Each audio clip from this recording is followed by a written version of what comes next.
Hey there, everybody. Welcome back. I'm Caitlin, your geeky girlfriend, if you are new here to this channel, and welcome back to my Summer Rides and Reads series. And in this series, I just talk about books that I've read while I'm driving in the car to various activities.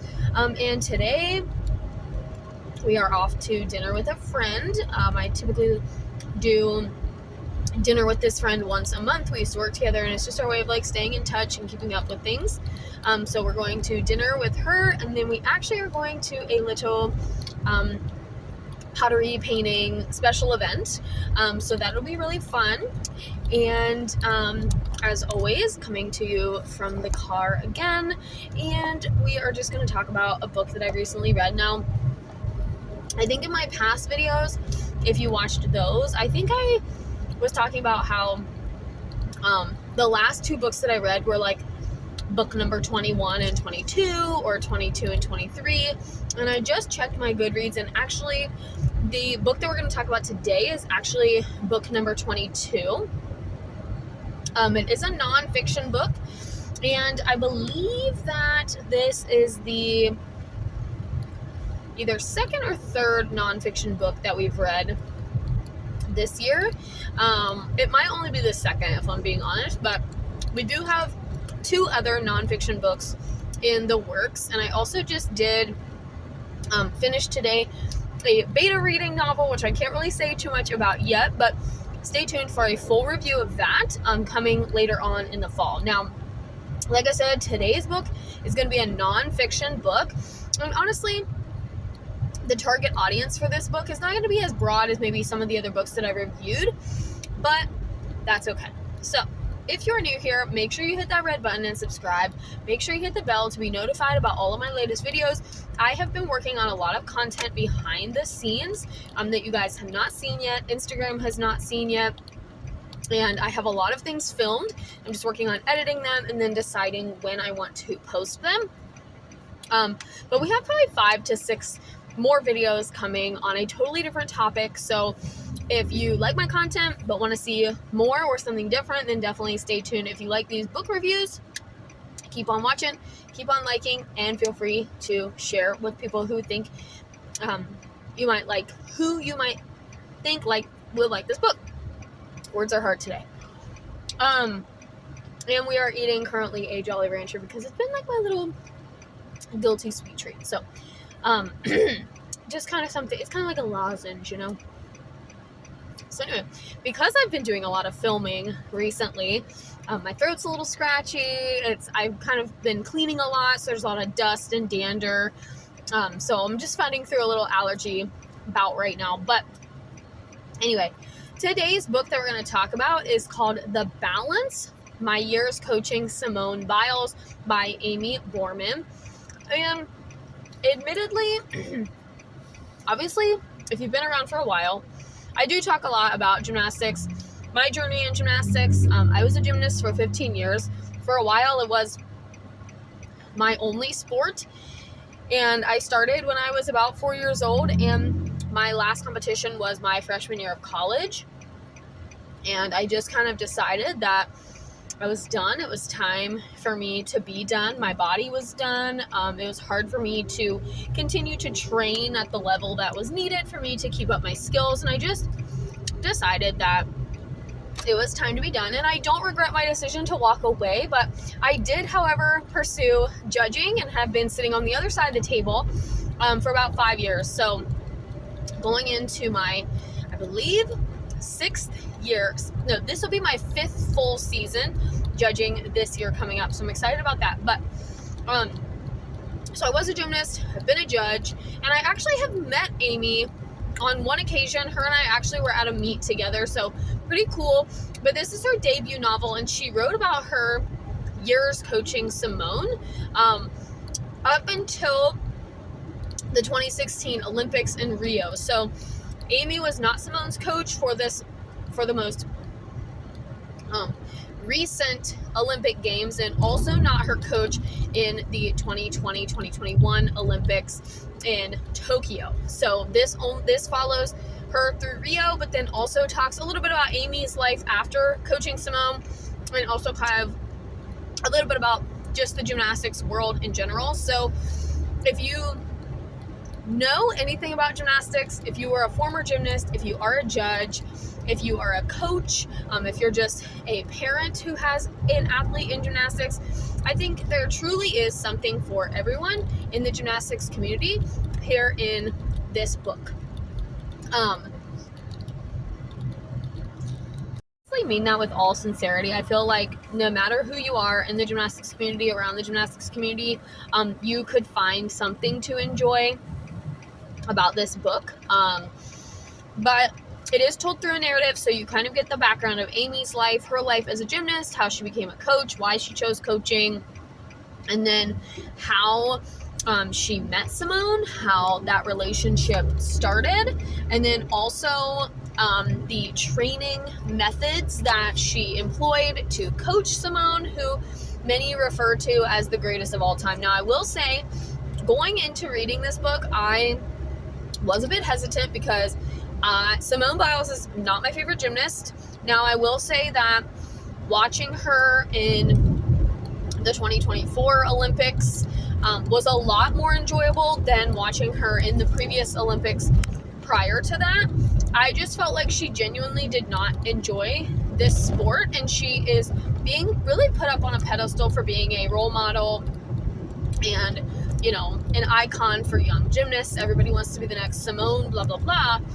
And I just felt like she did not enjoy this sport. Now, I do feel like as she has gotten older, as Simone was as far as I know, and based on the statistics that were shared in Amy's book, Simone was actually the oldest female to compete in a gymnastics event at the Olympics in the 2024 Olympics. So I believe she was 27, maybe even 28 when she competed in the 2024 Olympics. So she's a few years younger than me.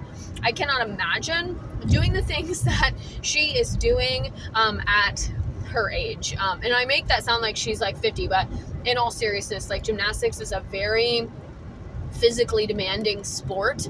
And to put your body through those trials, I can't even imagine. So anyway, I do give her kudos for that. And I do think that after the 2021 Olympics in Tokyo, I do think that she pursued some therapy. And based on Amy's book, she had been receiving some mental health training, coaching, sports therapy throughout her gymnastics career to keep her emotionally sharp. But I know that especially at the 2020-2021 Olympics with the twisties, she kind of pursued that. And that has kind of been her platform moving forward. Anyway, the book is not about Simone. So regardless of your feelings towards Simone, the book is not about Simone. The book is about Amy and Amy's philosophies and pedagogies towards coaching gymnastics, towards being involved in gymnastics, and how to get more athletes to want to do gymnastics and remain in gymnastics longer, and also be safe and healthy continuing gymnastics. I thought the writing style was great. Like I said, very casual. It felt like we were having just a conversation with her. I didn't feel like she was preachy. I didn't feel like, oh, I'm the best coach ever. This is like, I didn't get that vibe. She was very humble, and she took ownership of some of the mistakes that she had made in her career. But also, if you've been following anything in the gymnastics scope for a while, you're probably very aware of the 2016 scandal, which resulted in the At the Heart of Gold documentary and Athlete A.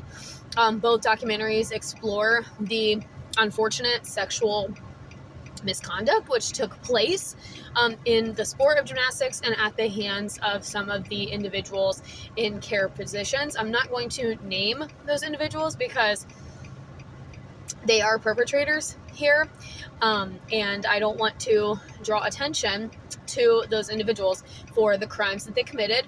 She talks a lot about those individuals. She talks a lot about the crimes, not in a vindictive or accusatory way, just simply stating the facts. I have watched both of the documentaries that she references in the book. And actually, she points to some other resources and things in her writing that talk more about the scandal. Both of the documentaries, as far as I know, are still available for viewing on Netflix and on HBO Max, respectively. I want to say At the Heart of Gold is the HBO Max one, and Athlete A is the Netflix one. Both kind of take a different approach, but I encourage you, if you want to know more about the behind the scenes of gymnastics, but also not the fun, sparkly leotards, watching these girls and guys do fun tricks, definitely check those out. But yeah, so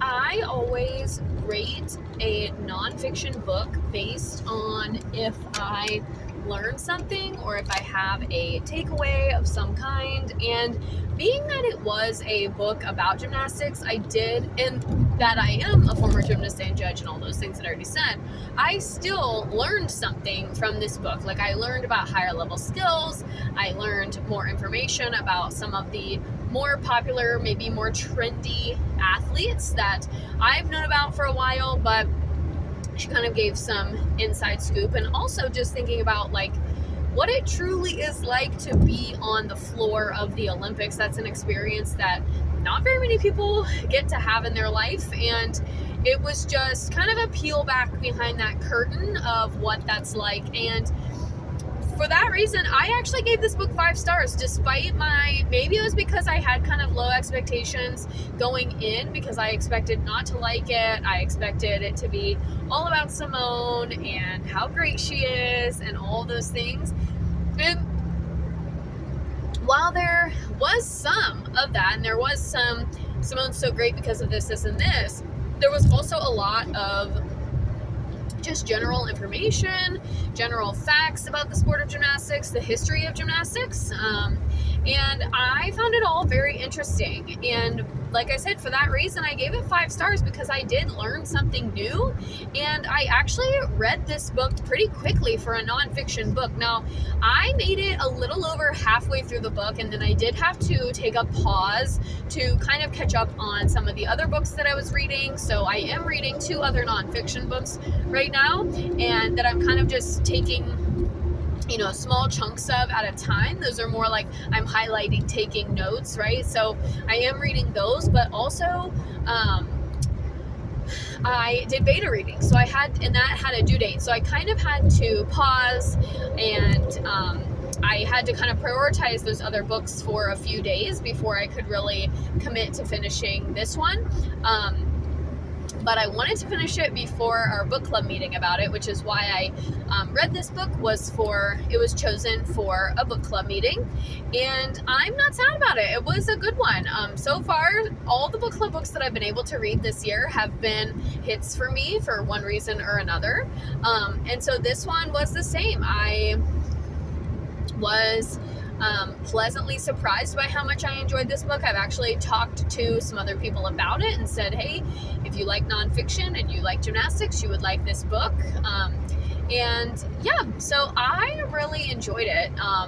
And I would say the same thing. If you like gymnastics, know gymnastics. If you want to know more about gymnastics, or if there's pieces of the sport that you wish you knew more about, then I think this book is a good place to start. And it's a first-person source, as they say, because she is someone who's been in the world of gymnastics for 40 years, as she references multiple times in the book.